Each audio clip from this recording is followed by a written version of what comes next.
Well, good morning. Today is April 20th, 2020. Your mom and I are in Texas, uh, waiting for the virus to end, to leave Texas, to end back to our home, Greenwood, Indiana. Today I'm going to be telling you a little bit about the pets that I had as a young person and my favorite pets. And I would start out with a dog that I had. I remember it was the first. I had several animals and several dogs, but this one I remembered especially because a family we knew had some new puppies, and they were being weaned from their mother, and they were available.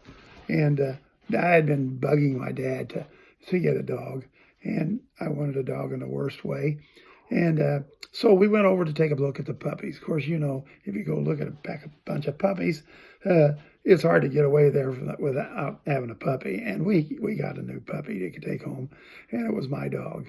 And it was a little black and tan puppy, a mongrel type, no special breed. Probably ended up growing up about 2 foot tall and at the shoulder.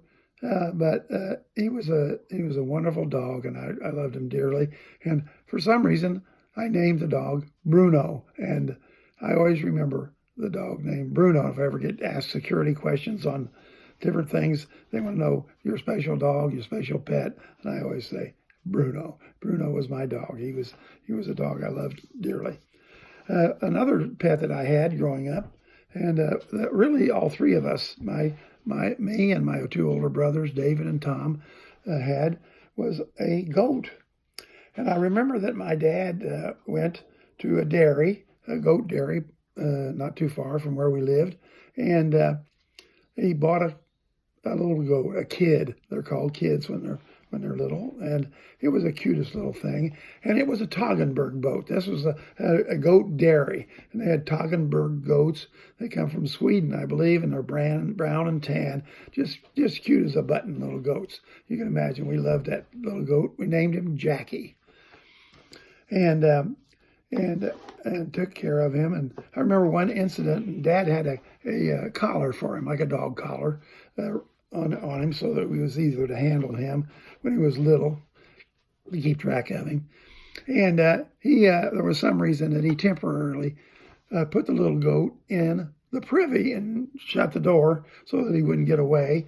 And pretty soon we heard the goat kind of screaming like this, bah, bah, and kind of in distress. So we quick went to the privy door, and the goat had fallen down in the privy. The little baby goat had fallen down in the privy. Well, Dad, quick, he went and got a hoe from a garden hoe, and he reached down in the privy and hooked the corner of the hole under the little goat's collar and pulled him up out of there. And of course, he was a mess. Well, we took him right away up to the house and got the hose out and sprayed him all off, cleaned him all off. And I remember Mom went out and got a blanket, an old blanket, and we rubbed him down, and he was fine. And that was just an incident that happened with the goat. It was kind of unusual. Luckily, the goat didn't die and falling into that privy, but it was dangerous.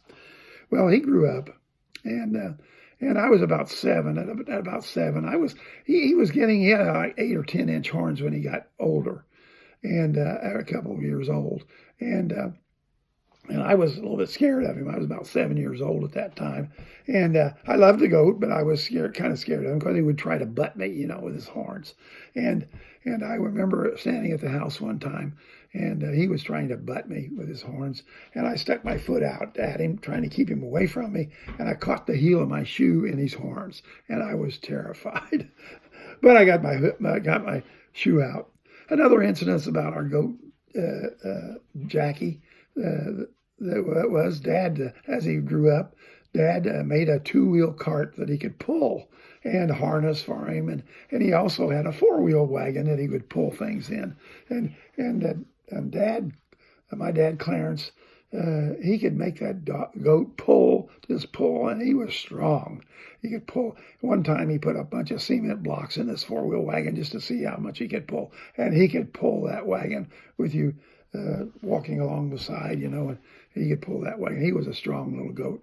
But anyway, we took people rides in the sulky, like a little cart that had two wheels on it, and pieces of metal sticking out beside him with harness, and people always loved to ride the goats. We have a picture somewhere in our archives of pictures of being down at Rail's drugstore on the corner of Hannah Avenue and Shelby Street, and we were giving a lady by the name of Lois Fry a ride in the goat cart, and I think Grandpa Kramer was there with us too, and a picture was taken of that, and I have that picture, and in the background is the school building number 4 where I went to grade school.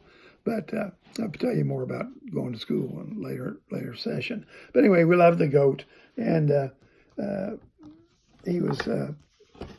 Another situation that happened with the goat. We were out taking a ride with him, and over to that schoolhouse, and there were some workmen there that were painting the flagpole. It was a high flagpole, about 30 feet in the air. They had to have a whole harness and everything to get up there, and they were painting it with silver paint. Well, they liked the goat. They liked Jackie, and we were there with our goat, and they said, well, we'll paint the goat's horns. So we said, yeah, go ahead and paint the goat's horns. So we painted. He had him paint silver paint on his horns, and of course that paint wore off, but it was kind of cute to see him with the silver painted horns.